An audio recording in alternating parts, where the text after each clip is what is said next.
नमस्कार, आप देख रहे हैं शुभ 24 न्यूज चैनल प्राइम टाइम में। मैं हूं प्रेरणा जोशी आपके साथ। रूस और यूक्रेन के बीच बढ़ रहा है सीमा विवाद, जल्द छिड़ सकता है विश्व युद्ध।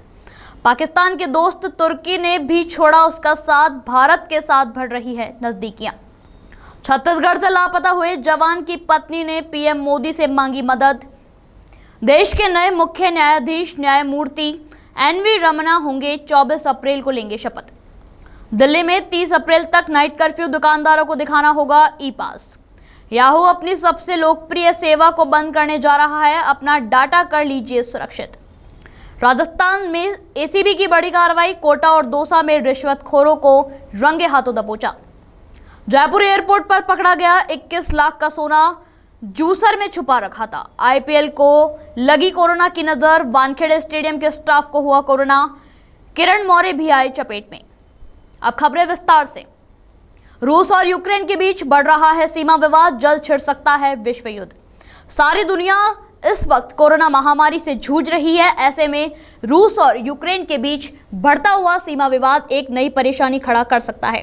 बताया जा रहा है कि अगर जल्द ही ये विवाद नहीं सुलझाया गया तो दुनिया को 1 महीने के भीतर भीषण विश्व युद्ध का सामना करना पड़ सकता है। हाल ही में रूस ने अपने 40,000 सैनिक विवादित सीमा पर भेजे थे, तब से ही यूक्रेन ने सीमा पर सैन्य गतिविधियां बढ़ा दी है। रूसी सैन्य विश्लेषकों ने अनुमान लगाया है कि कोरोना महामारी के बीच विश्व जगत को जल्द ही एक नए खतरे का सामना करना पड़ सकता है। इस सीमा विवाद के बाद से ही कई यूरोपीय देशों ने हाई अलर्ट जारी कर दिया है। पाकिस्तान के दोस्त तुर्की ने भी उसका साथ छोड़ दिया है। भारत के साथ बढ़ रही है नजदीकियां। कहते हैं कि जब बुरा वक्त आता है तो ऊंट पर बैठे हुए आदमी को भी कुत्ता काट लेता है। कुछ ऐसा ही इन दिनों हमारे पड़ोसी मुल्क पाकिस्तान के साथ हो रहा है। हाल ही में आयोजित क्लाइमेट सम्मेलन में न बुलाए जाने को लेकर पूरी दुनिया में अपनी किरकिरी करवा चुके इमरान खान को इस बार उनके मित्र देश तुर्की ने ही झटका दिया है। आपकी जानकारी के लिए हम आपको बता दें कि तुर्की ने रविवार को छत्तीसगढ़ में हुए नक्सली हमले की निंदा करते हुए भारत के पक्ष में एक बयान जारी किया है। इससे पहले तुर्की ने कश्मीर से धारा 370 हटाने पर भारत की आलोचना की थी, जिसे पाकिस्तान के पक्ष में माना जा रहा था। लेकिन अब तुर्की के बदले हुए मिजाज देखकर पाकिस्तान के इमरान खान सरकार सख्ते में आ गई है। कहा जा रहा है कि आने वाले समय में तुर्की के राष्ट्रपति एर्दोगान भारत के साथ अपने रिश्ते सुधार सकते हैं। छत्तीसगढ़ से लापता हुए जवान की पत्नी ने पीएम मोदी से मांगी मदद। रविवार को छत्तीसगढ़ में हुए नक्सली हमले में सीआरपीएफ के 22 जवान शहीद हो गए थे। इस दौरान कुछ जवानों के लापता होने की खबर भी आई थी। इन्हीं में से लापता जवान कमांडो राकेश्वर सिंह की पत्नी ने आज पीएम मोदी से गुहार लगाई है कि जिस तरह विंग कमांडर अभिनंदन को बचाया गया था, वैसे ही उनके पति को नक्सलियों के चंगुल से छुड़ा कर लाया जाए। जम्मू जिले के बड़ा इलाके में रहने वाले राकेश्वर सिंह सीआरपीएफ की कोबरा बटालियन के जवान है। नक्सल हमले के बाद से ही वह लापता है। हालांकि सीआरपीएफ तथा सरकार की तरफ से अभी तक लापता हुए जवानों को लेकर कोई आधिकारिक बयान जारी नहीं किया गया है। ऐसे में राकेश्वर की पत्नी और उनके परिवारजनों की चिंता काफी बढ़ गई है। देश के नए मुख्य न्यायाधीश न्यायमूर्ति एनवी रमना होंगे, 24 अप्रैल को लेंगे शपथ। जस्टिस नथालापति वेंकट रमना भारत के अगले मुख्य न्यायाधीश होंगे। राष्ट्रपति रामनाथ कोविंद ने इनके नाम पर मंजूरी दे दी है। बता दें कि वर्तमान सीजेआई एसए बोबड़े 23 अप्रैल को रिटायर होने जा रहे हैं। 24 अप्रैल को न्यायमूर्ति एनवी रमना देश की सर्वोच्च अदालत में मुख्य जस्टिस के पद पर शपथ लेंगे। मौजूदा चीफ जस्टिस बोबड़े ने ही उनके नाम की सिफारिश सरकार को भेजी थी। न्यायमूर्ति रमना आंध्र प्रदेश के पौनवरम गांव के एक किसान परिवार से ताल्लुक रखते हैं। उनका सबसे चर्चित फैसला जम्मू कश्मीर में इंटरनेट बहाली का रहा है।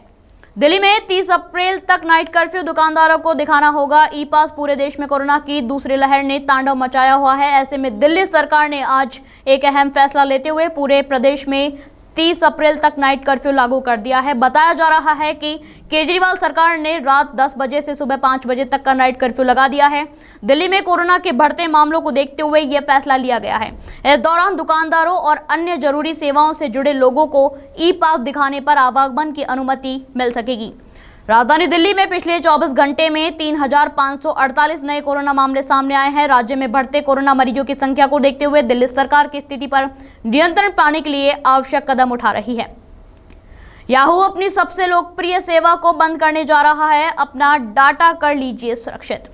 गूगल के दौर में शुरू हुई दिग्गज इंटरनेट सेवा प्रदाता कंपनी याहू एक एक करके अपनी सेवाओं को बंद करती जा रही है। खबर यह है कि अब याहू अपनी 16 साल पुरानी सबसे लोकप्रिय सेवा याहू आंसर्स को पूरी तरह से बंद करने जा रही है। याहू के प्रवक्ता ने बताया कि कंपनी 4 मई से इस सेवा को पूरी तरह से बंद कर देगी। इस दौरान यूजर्स के पास आखिरी मौका है कि वे अपने डाटा का बैकअप ले सकते हैं। बता दें कि याहू यूजर्स को सेवा के तहत कोई भी यूजर्स अपने सवाल जवाब पोस्ट कर सकता है। राजस्थान में एसीपी की बड़ी कार्रवाई। कोटा और दौसा में रिश्वतखोरों को रंगे हाथों दबोचा।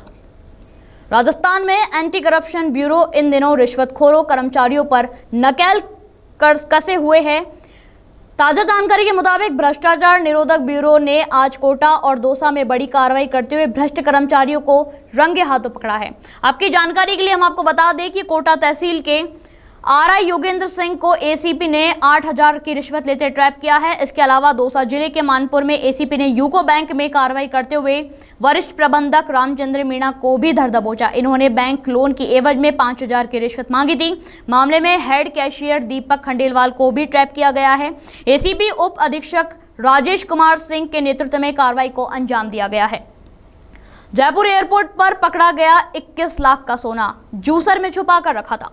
जयपुर एयरपोर्ट पर कस्टम विभाग की मुस्तैदी काबिले तारीफ है। विभाग द्वारा आए दिन तस्करी के मामले पकड़े जा रहे हैं। आज कस्टम विभाग ने जयपुर हवाई अड्डे पर 21 लाख का सोना पकड़ा है। बताया जा रहा है कि वह सोना एक जूसर के अंदर मेटल के नीचे छुपा कर रखा गया था। सोने का वजन 461 ग्राम बताया जा रहा है, जिसकी बाजार की कीमत 21,36,000 रुपए बताई जा रही है। कस्टम विभाग ने बताया कि दुबई से जयपुर आई फ्लाइट में पकड़े गए मजदूर युवक की उम्र 23 साल है।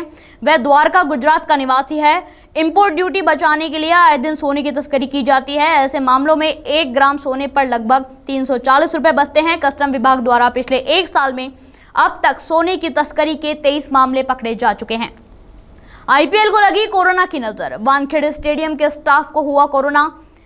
किरण मौर्य भी आए चपेट में। कोरोना महामारी के चलते 9 अप्रैल से आयोजित होने जा रही आईपीएल पर अब खतरे के बादल मंडराने लगे हैं।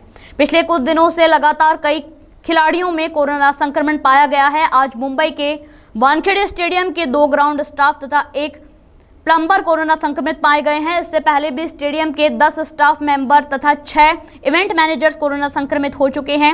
इंडियन प्रीमियर लीग में अब तक कुछ 24 लोग संक्रमित हो चुके हैं, जिनमें 3 खिलाड़ी भी शामिल है। उधर पूर्व भारतीय क्रिकेटर किरण मौर्य भी आज कोरोना के लक्षण पाए गए हैं। मुंबई इंडियंस के क्रिकेट कीपिंग कंसल्टेंट किरण मौर्य को फिलहाल आइसोलेशन में रखा गया है। बीसीआई इस मामले में पूरी तरह से नजर रखे हुए हैं। बता दें कि वानखेड़े में आईपीएल की 4 टीमों को 10 मैच खेले जाने थे। ये टीमें दिल्ली कैचियर्स, Chennai Super Kings, Punjab Kings और राजस्थान रॉयल्स हैं। फिलहाल 4 टीमें मुंबई ही प्रैक्टिस कर रही है। ऐसी ही देश और दुनिया की तमाम खबरों से जुड़े रहने के लिए देखते रहिए शुभ 24।